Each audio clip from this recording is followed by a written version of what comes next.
नमस्कार.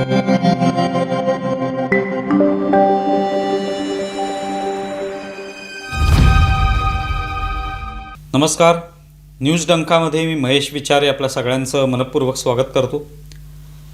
मित्रांनो, news डंकाचं YouTube channel आपण सबस्क्राईब केलं नसेल तर प्रथम ते कृपया सबस्क्राईब करा, ज्यामुळे वेगळ्या विषयांवरचे व्हिडिओ आपल्यापर्यंत येऊ शकतील. आज सोमवारचा दिवस, ज्या दिवशी इंडी आघाडी, ज्याच्यामध्ये देशभरातले वेगवेगळे पक्ष सहभागी आहेत, असं एक गठबंधन आहे, अशी एक प्रकारची मोट बांधलेली आहे, त्यांची बैठक झाली.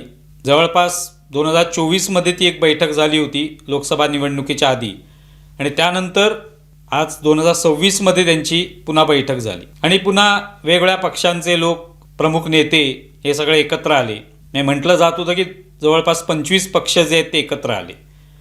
या सगळ्या पक्षांचा उद्देश एकच आहे. जेव्हा ही इंडी आघाडी तयार झाली, इंडी अलायन्स तयार झाली, तेव्हापासून उद्देश एकच आहे की देशातलं जे मोदी सरकार आहे ते काही करून पाडायचं, त्याला पराभूत करायचं, त्यांची कोंडी करायची. आता 2024ला जी लोकसभा निवडणूक झाली त्याच्यामध्ये बऱ्यापैकी यश या इंडी आघाडीला मिळालं. अर्थात खूप मोठं यश मिळू शकलं नाही, पण तरी देखील जो काही दावा केला जात होता एन डी एकडून की त्यांना 400पेक्षा अधिक जागा मिळू शकतील वगैरे, तर अशा तिथपर्यंत ते पोचू शकले नाही. आणि त्याच्यामध्ये इंडिया आघाडीला यश मिळालं. विशेषतः महाराष्ट्रामध्ये चांगलं यश मिळालं, उत्तर प्रदेशात चांगलं यश मिळालं. या सगळ्या पार्श्वभूमीवर कुठेतरी एक उत्साह त्यांच्यामध्ये होता. पण त्यानंतरच्या आपण पाहतोय अनेक निवडणुका झाल्या, मग महानगरपालिकांच्या निवडणुका असतील, विविध राज्यांच्या निवडणुका असतील, या सगळ्यामध्ये मात्र एन डी एला चांगलं यश मिळालं, जबरदस्त यश मिळालं असं म्हणू शकतो. आणि अशा परिस्थितीत हे आता पुन्हा पक्ष सगळे एकत्र आलेले पाहायला मिळाले. आता सर्वसाधारणपणे एखाद्या व्यक्तीकडे आपण जेव्हा पाहतो तेव्हा त्याची देहबोली जी असते ती महत्त्वाची असते. त्याच्या देहबोलीवरून किंवा त्याच्या बोलण्यावरून, चेहऱ्यावरून, या सगळ्यावरून आपण ताडू शकतो की ती व्यक्ती जी आहे ती किती आत्मविश्वासपूर्ण आहे, त्याच्यामध्ये जोश आहे की नाही, उत्साह आहे की नाही. पण इंडी आघाडीचे सगळे जे सदस्य बसलेले दिसतात त्यांच्यामध्ये त्यांची जर देहबोली पाहिली तर तो उत्साह दिसून येत नाही. एक प्रकारे थकलेले आहेत, हतबल झालेले आहेत, निराश झालेले आहेत, ही भावना त्यांच्या एकंदरीत देहबोलीतून दिसून येते. त्यांनी बोलण्याची गरज नाही. जेव्हा ते बसलेले आहेत तेव्हा ते एकमेकाशी माणसाचा एक कनेक्ट असतो, एक संवाद असतो. न बोलताही असं वाटत असतं की आपण काहीतरी एकत्र आहोत, एकमेकांचे विचार आपले एकमेकाशी जुळत आहेत आणि म्हणून आपण एकत्र आलेलो आहोत. आपलं काहीतरी उद्दिष्ट आहे, एक ध्येय समोर ठेवून आपण लढतो आहोत किंवा लढणार आहोत, त्यासाठी आपण एकत्र आलेलो आहोत. आपलं जे काही टार्गेट आहे ते एकच आहे आणि त्या दृष्टीने आपण प्रयत्न करणार आहोत. तो उत्साह जो आहे तो कुठेच दिसत नव्हता. मग सगळे जणू काही थकलेले आहेत, हतबल झालेले आहेत, निराश झालेले आहेत, हताश झालेले आहेत. जवळपास प्रत्येक पक्षाने वेगवेगळ्या राज्यामध्ये म्हणा की एकूणच राष्ट्रीय स्तरावर म्हणा पराभव स्वीकारलेले आहेत. आणि ते असे पराभव आहेत की त्यांना उभं राहणंही आता मुश्किल आहे त्या काळामध्ये. अशा पद्धतीने त्यांची अवस्था झाली आहे. अनेक पक्ष फुटलेले आहेत आणि अशा सगळ्या पक्षांचं हा एक प्रकारे मेळावा होता असं आपण म्हणू शकतो. त्यांची बैठक झाली तर त्यांच्या या देहबोलीवरून हे लक्षात येत होतं की त्यांच्यामध्ये उत्साह नाही. आता येत्या काळामध्ये कोणत्या निवडणुकाही नाही आहेत, त्यामुळे तिथे काहीतरी आपण करायचे. काही महिन्यांमध्ये निवडणुका येत आहेत आणि आपण पुन्हा एकदा इंडिया आघाडीची एक ताकद दाखवून देऊ अशी शक्यता नाही आहे. बरं, अनेक प्रयत्न करून झालेले आहेत. नरेंद्र मोदींच्या विरोधामध्ये वेगवेगळ्या प्रकारचे आरोप करण्यात आले, वेगवेगळ्या शक्यता व्यक्त केल्या की अमुक तारखेला मोदी जे आहेत ते राजीनामा देतील, मराठी पंतप्रधान होईल. सगळं करून झालं पण त्याच्यातून निष्पन्न काहीच झालं नाही. प्रत्यक्ष मैदानात जी आहे ती कामगिरी हे सगळे पक्ष करू शकलेले नाहीत. ते आपण विधानसभा निवडणुकांमध्ये पाहिले. आणि असे सगळे पक्ष एकत्र आलेले आहेत. काँग्रेस हा त्यातला एक राष्ट्रीय स्तरावरचा पक्ष, बाकी जवळपास सगळे प्रादेशिक पक्षच आहेत. वेगवेगळ्या राज्यामध्ये त्यांचं अस्तित्व आहे.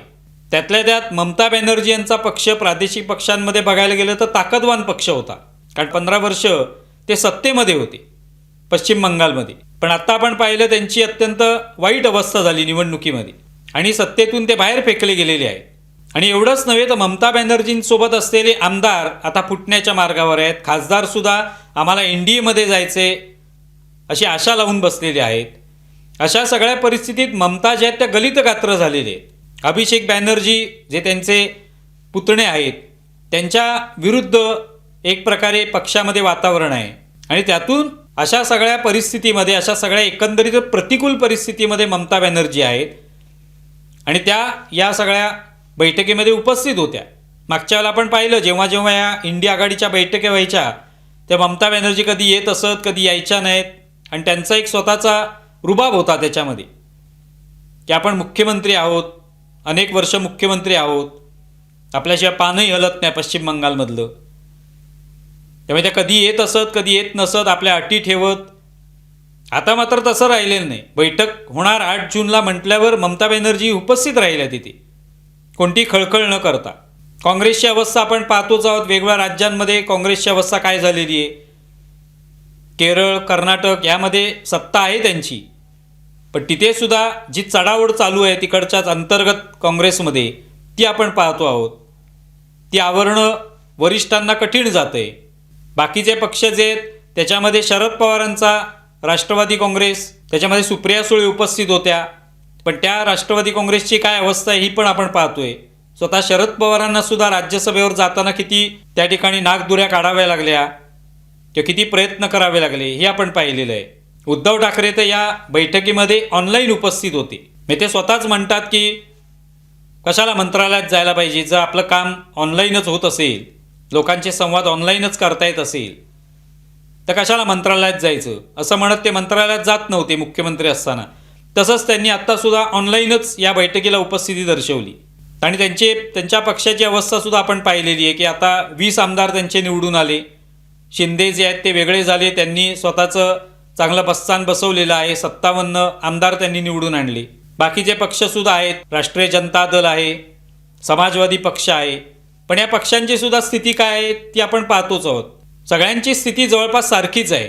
सगळेच कंटाळलेले आहेत की काय करायचं नेमकं, आता मोदींना हरवायचं कसं, यासाठी एकत्र तर येतोय पण नेमकं ध्येय समोर काहीच नाही. संजय राऊत आता म्हणाले या निमित्ताने की कोणतरी पंतप्रधान पदाचा चेहरा पाहिजे, पण कोण पंतप्रधान पदाचा चेहरा असणार आहे, मी कोणाला निवडायचं हाच मुख्य प्रश्न आहे. मांजराच्या गळ्यामध्ये घंटा बांधणार कोण, त्यामुळे मांजर कोण आहे पहिल्यांदा ठरवायचं आहे आधी. घंटाही नंतर बांधता येईल, पण मांजर कोण आहे हे ठरवता आलं पाहिजे. तसं पंतप्रधान कोण आहे, आत्तापर्यंत इतक्या दिवसांमध्ये आपण पाहिलं की राहुल गांधी हे पंतप्रधान पदाचे चेहरे होते, अजूनही असतील ते. काही जण म्हणत आहेत, प्रामुख्याने काँग्रेस तर दावाच करणार आहे, पण बाकीच्या पक्षांची तयारी आहे का, किंवा राहुल गांधी पंतप्रधान होणार असतील तर आपण सगळ्यांनी एकजुटीने त्यांना पाठिंबा देऊ, त्यांच्या पाठीशी उभं राहू. तसं काय अजून कुठेही इंडिया आघाडीमध्ये त्याची चर्चा झालेली नाही. संजय राऊत म्हणत आहेत की तसा निवडला पाहिजे पंतप्रधान पदाचा चेहरा. बाकी कोण आहे, अखिलेश यादव होणार आहेत का पंतप्रधान पदाचा चेहरा, केजरीवाल होणार आहेत का, केजरीवाल तर उपस्थितच राहिले नाहीत. द्रमुकनेही दांडी मारलेली आहे, त्यांचं आणि काँग्रेसचं बिनसलेलं आहे तामिळनाडूमध्ये. अशा सगळ्या परिस्थितीमध्ये NDA मात्र त्याच तुलनेमध्ये खूपच बळकट आहे हे आपण पाहतोय. आणि त्यांना पराभूत करायचं तर काय उपाय आहेत याची कोणती चर्चा त्याच्यात होत नाही. त्याच्यात चर्चा कसली होते तर नीट परीक्षेमध्ये जो काय घोळ झाला त्याबद्दल धर्मेंद्र प्रधानांचा राजीनामा मागूया.